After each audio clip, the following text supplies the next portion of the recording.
Greetings, Paul Drummond here. Welcome to video number 6 in my Banjo and Arts program that I'm running on through the summer. Today we're going to be dealing with, it's another fiddle tune, and this time it's from Ireland, and it's one of the most famous of all the Irish fiddle tunes, called The Wind That Shakes the Barley. I first learned an arrangement of this from, I think it was in Miles Crasson's Clawhammer book. I found that really useful, and but I haven't got an open back banjo anymore, and I don't really play the clawhammer style much now, if at all. So, but it was a great, it was a learning curve for me to be able to get into some of these older tunes and learn about them.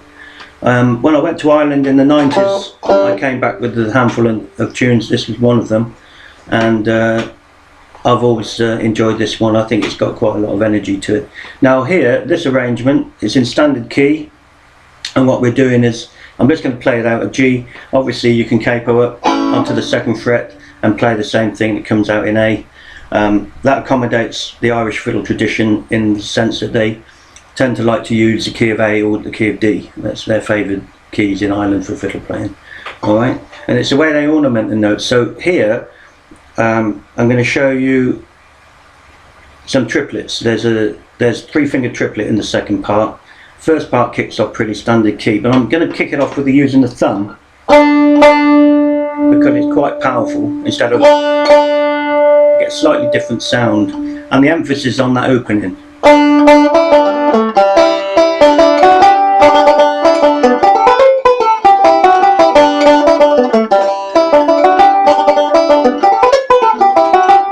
So it's going.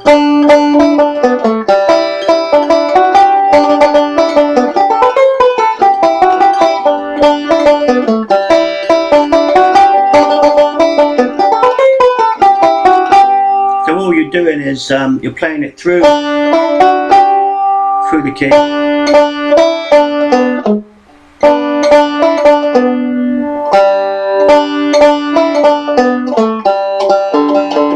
Double thumb in there. We're now using a similar to Scrubs, that kind of technique. So we're going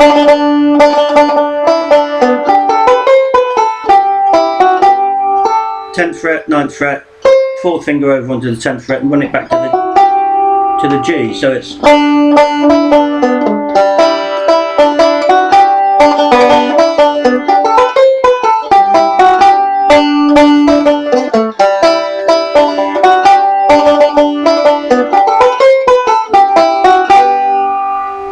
alright, and that's the A part. The B part is a little bit trickier because you've got to work between the G and the C. Alright, and what you're doing is using a 3-finger triplet on the 2nd string.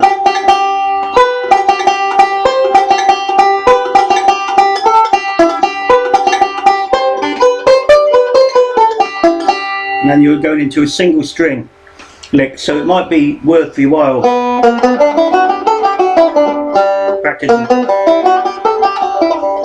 practicing single string stuff to get into that. Alright, so we're going.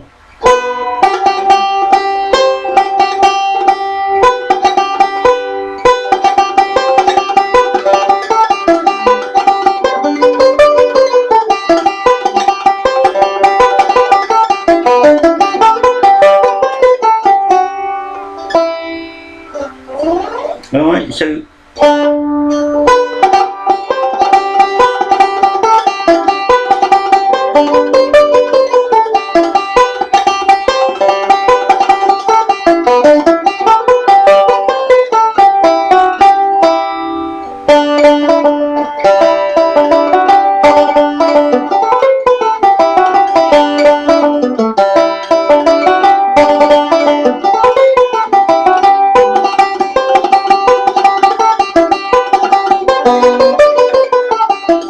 you can see how it works. So we're going single string, and you can practice your And I think to practice them, if you're not used to doing them, is to practice on the first string, and then try and just do that, because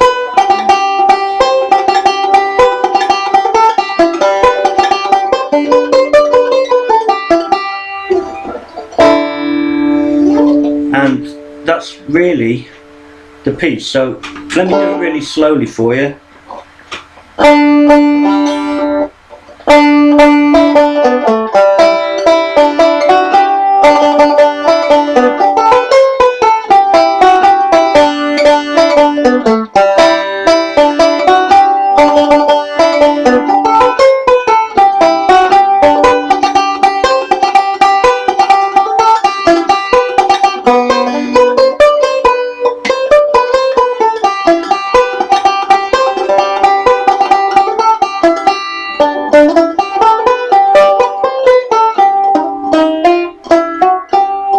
Whatever, let's see. And again.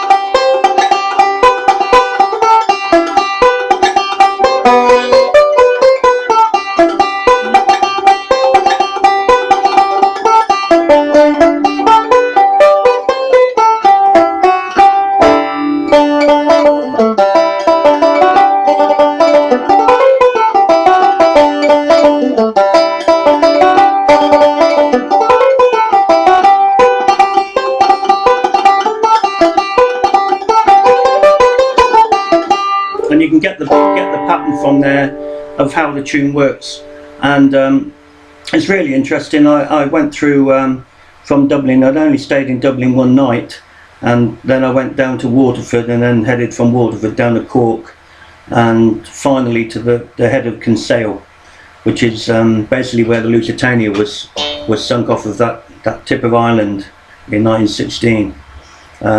Went down in about 20 minutes, I think. And I remember talking to an old guy in Cork, and there's a memorial to the Lusitania in Cork, and he was telling me he was a little boy, and he saw the smoke, you know, of the accident. He was only about 7, and I met him in the 90s, so you can tell he was getting on a little bit. Okay, but yeah, you know, it's one of the great fiddle tunes in Ireland. It's got a real robust feel to it. You can different accents. You can play it.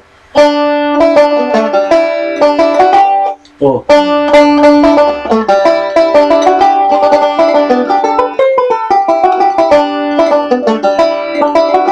you can accent it different ways. I've heard it different ways in Ireland. Wherever you go, you know, you'll hear it played a little bit differently, and that's the magic of it, you know. And that's the same in Europe as well. You know, different things are played different ways. In America, the same. With bluegrass, you'll go to fiddle players in Kentucky, and they'll play it different to fiddle players in Georgia or fiddle players in the Carolinas, and it's all different. It's just the way you accent the notes. The Appalachian fiddle is incredible, and it's just a learning thing. So when you're learning fiddle tunes, or you want to start to learn them, look around for Irish tunes, French Canadian tunes from obviously mostly British Isles that have been reworked, and national American tunes that have actually been written in Appalachia as well, and been added into that tradition as a melting pot. It's absolutely fantastic. Okay, thank you for being with me, and we've got some Bell Fleck coming up next time, so stay tuned, and thank you for your indulgence, and I'll see you soon.